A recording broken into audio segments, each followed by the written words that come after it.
Vous êtes de plus en plus nombreux à nous suivre et à participer à l'évolution de la chaîne Afrique N24, et sincèrement nous tenions à vous en remercier. Nous lisons tous vos commentaires qui enrichissent le débat et vraiment nous vous demandons de nous soutenir, en aimant les vidéos pour une large diffusion, et pour continuer à avoir une ligne éditoriale indépendante, et vous proposer de nouvelles émissions toujours de plus en plus enrichissantes. Ne restons pas passifs, soyons actifs. Merci et à bientôt. Bonjour le Togo, bonjour les amis. Les amis, des questions ont été posées, je m'en vais répondre à deux. La première est de savoir où les fondateurs du mouvement de libération nationale en sont. Et la seconde est de savoir si moi, Camus Ali, je crois au mouvement de libération nationale. Vous savez qu'il s'appelle Kofi Amniam, commandant Boko François Aquila ou François Olympio. Je peux vous dire que des trois, je connais un. C'est Kofi Annan. Et Kofi Annan, ce n'est pas le genre à se lever et à lancer comme ça à la population des choses qu'il sait pertinemment qu'il ne fera pas. Comme pour vous dire qu'il sait où il en est et il sait aussi ce qu'il est en train de faire, ou mieux, ce qu'ils sont en train de faire. Il faut leur donner le temps et surtout avoir confiance en eux. À la seconde question, on voulait savoir si ça va aboutir. Toutes les grandes réalisations de ce monde ont commencé par des doutes, c'est vrai. Mais quand on doute, on doit aller au bout de ces doutes. C'est à partir du doute qu'on a eu toutes les inventions de ce monde. On est parti du doute. Donc, il vous est permis de douter. Et comme il vous est permis de douter, il vous est permis maintenant d'y croire. Que ce doute peut se transformer en réalité. J'ai toujours dit que Faure Gnassingbé est quelqu'un de chanceux. Et quand je le dis, beaucoup de Togolais ont une bonne manière d'interpréter ce que l'autre dit. Pour vous dire que bon, nous sommes vraiment un peuple exceptionnel. Hein. Je ne sais pas pourquoi, mais bon, voilà. Un débat ou une sortie, au plus loin, quand vous êtes en train d'échanger, vous allez remarquer que le Togolais a cette capacité de comprendre rapidement ce qui se passe. Et j'en veux pour preuve la dernière sortie de Cheikh Adebayor. J'ai eu le temps d'écouter sa sortie, qui n'avait rien à voir avec l'entraîneur Nibombe Dari. Je dis rien à voir. Il parlait du match qui va sanctionner sa fin de carrière. Et on lui pose la question si Nibombe Daré sera l'entraîneur. Il dit non. Les gens qui viendront à ce concert de football qui va sanctionner sa fin de carrière seront des professionnels que tout le monde connaît et que Nibombe Daré n'aura pas sa place à côté de comme entraîneur. C'est tout, hein? C'est tout ce qu'il a dit. C'est tout ce qu'il a dit. Ils ont transformé, ils ont dit ce qu'il n'a pas dit. Et on a vu même des pieds nickelés sortis dire qu'il doit avoir pour cela un attaché de presse, un bureau de communication où ils viendront parler. C'était une parenthèse pour vous dire que c'est très compliqué avec les Togolais. Moi, mais j'ai fait une sortie sur Trump.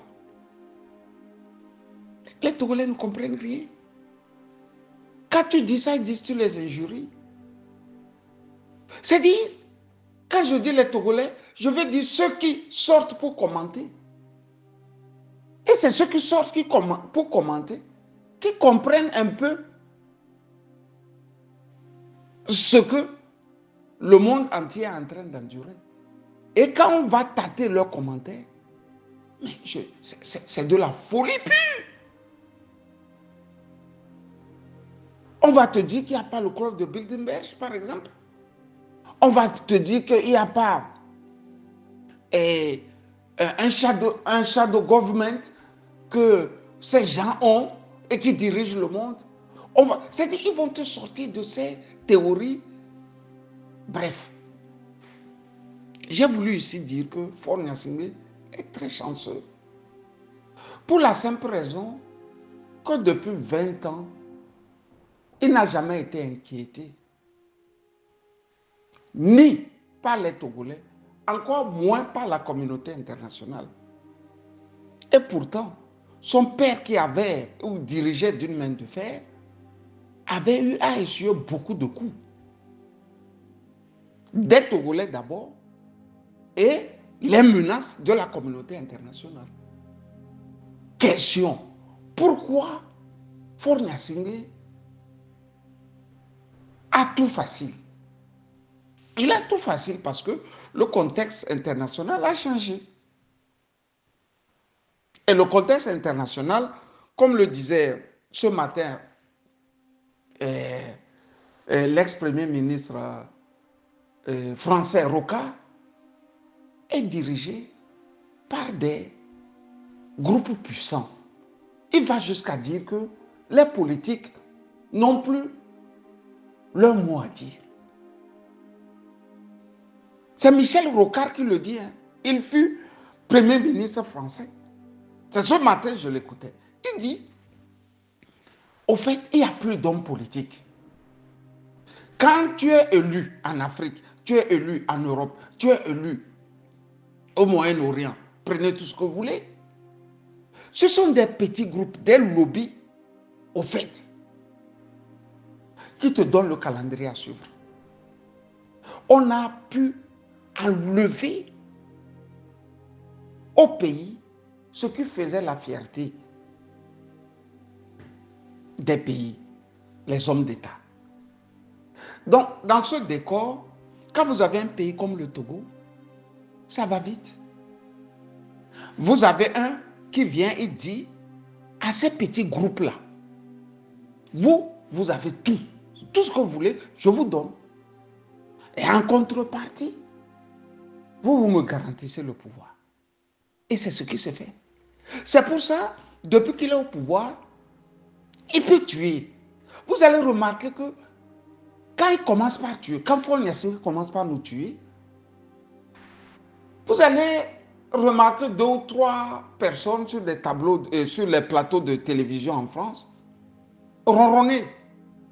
En quelques minutes, ils disparaissent et ça s'arrête là. C'est ces lobbies-là, nous devrons nous atteler maintenant à chercher.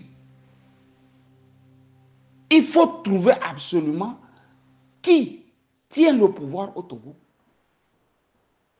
Tant qu'on n'aura pas su qui tient Faure Gnassingbé, on va aller se faire coincer. Tout le temps, tout le temps, tout le temps. On va se casser les gueules, on va revenir s'asseoir. Il va tuer, il va être au pouvoir et rien ne va se passer. On remarque que rien ne se passe actuellement. Rien ne se passe. Les Togolais ont l'impression que quelque chose est en train de se fomenter et bientôt Faure Gnassingbé peut partir. Non. Rien ne se passe. Il est si bien installé, si bien à l'aise qu'il nous attend. Et c'est ici que j'ai voulu vous dire d'y croire. Il faut y croire. On a vu un voyou aller jusqu'aux portes de Trump, soit dit en passant, il est pour l'Ukraine et il voulait le tuer. Mais nous aussi, nous pouvons aussi commencer par mettre dans nos idées, dans nos têtes, des idées comme ça. Mais il faut être inventif, il faut être créatif. Il faut innover. Puisque le plus grand sol que nous avons actuellement, c'est la politique. Ce sont nos politiciens. Ce sont nos politiciens qui sont actuellement notre obstacle principal. Parce que tout ce que l'on va faire actuellement va buter sur des gens qui tiennent les partis politiques. Eux, ils vivent de ça. Alors que nous, on veut en finir avec Faure Gnassingbé. S'ils vous disent qu'ils veulent en finir avec Faure Gnassingbé, ils vous mentent. Prenez tous les partis politiques au Togo. Il n'y a aucun qui veut en finir avec Faure Gnassingbé. Parce qu'il se dit que seul, il ne pourra pas en finir avec Faure Gnassingbé. Ils doivent être en groupe. Sauf que, une fois en groupe, il y a quelqu'un qui doit diriger. Et ça ne sera pas forcément lui. Fin de course, il ne va pas participer efficacement. L'ennemi premier du mouvement de libération nationale actuellement, c'est l'opposition togolaise. Si ces gens-là viennent en force, vous allez voir que le RPT uni va réactiver tous les partis politiques. Ils vont vous dire que non, nous, ce n'est pas la politique que nous, on va évincer Faure Gnassingbé par les urnes. Vous allez entendre cette chansonnette. Les Francis Pedro vont vous dire que eux, tout ce que vous pouvez faire, faites-le. Mais nous, c'est la politique que nous, on connaît. Point barre. Et ils passent maintenant à la caisse. Quand je dis ils passent, je n'ai pas dit Francis Pedro. Hein. De toutes les façons, lui, il est naïf. Ceux qui perçoivent le gros butin, là, ils sont là. À l'ANC. Il y a d'autres qui sont morts, mais d'autres vont germer de nouveau. Oh, les gens là, ils aiment les premières classes. Hein. Ils aiment les premières classes. Être dans l'opulence des premières classes dans les avions. C'est ce que nous allons vivre. C'est très grave, mais ce n'est pas impossible. C'est-à-dire qu'il faut un travail d'experts. Il faut faire les choses avec munitie. Prendre de court l'opposition togolaise. Sinon, ils vont nous avancer les tactiques selon lesquelles c'est seulement par la politique on peut s'en sortir. Ils sont convaincus qu'en allant aux élections, on finira par en découdre avec Faure Gnassingbé. Mais puisque l'Européen leur a montré, leur a dit que bon, ce n'est pas les élections. On prend le pouvoir. Sauf que cet Européen-là même ne passe pas par les élections. On a vu comment ça se passe aux États-Unis. Et on a vu ces élections truquées, tronquées en France. C'est truqué d'abord et c'est tronqué ensuite.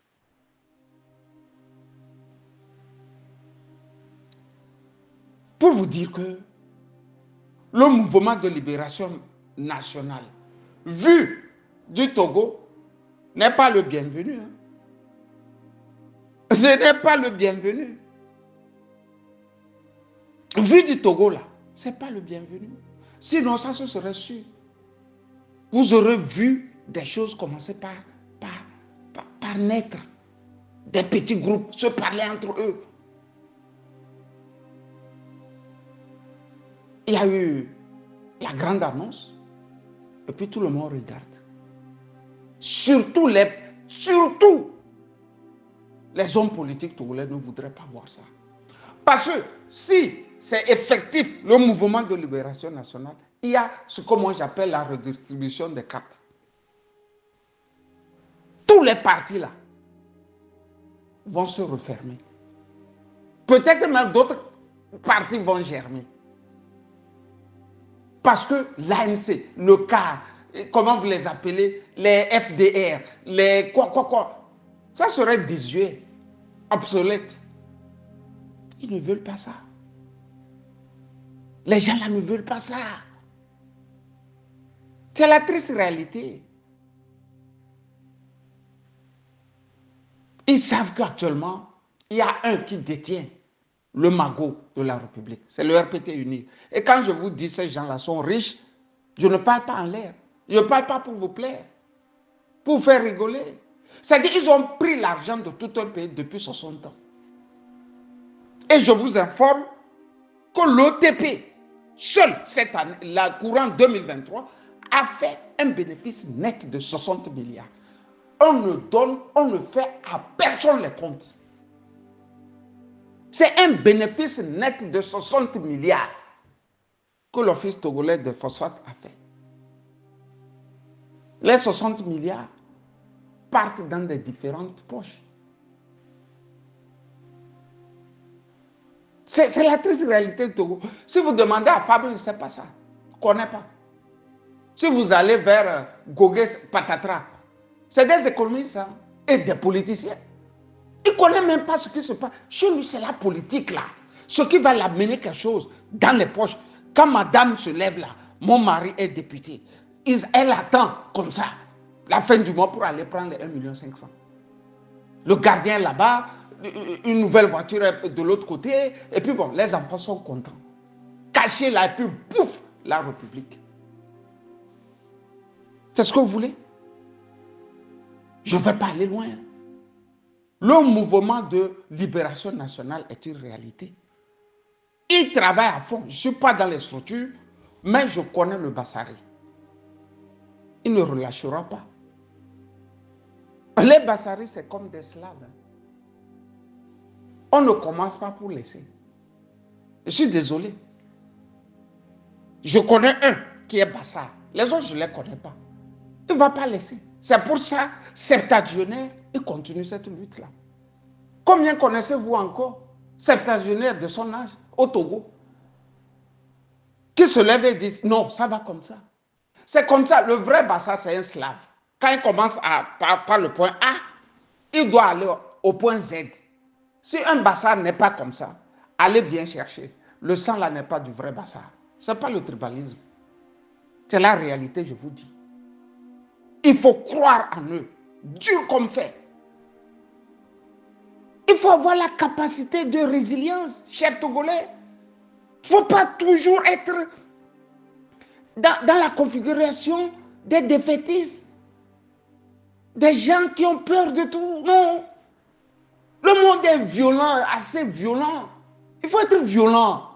La violence n'est pas mauvaise quand elle est bien dirigée, quand elle sauve. Quand j'ai dit ça, j'ai voulu vous dire bonne journée de mercredi à toutes et à tous. Kabusali. Likez la vidéo si ce n'est pas déjà fait. Laissez aussi votre point de vue en commentaire. Abonnez-vous et cliquez aussi sur la petite cloche de notification pour ne rien rater de nos prochaines vidéos. N'oubliez pas de partager aussi la vidéo et de la liker.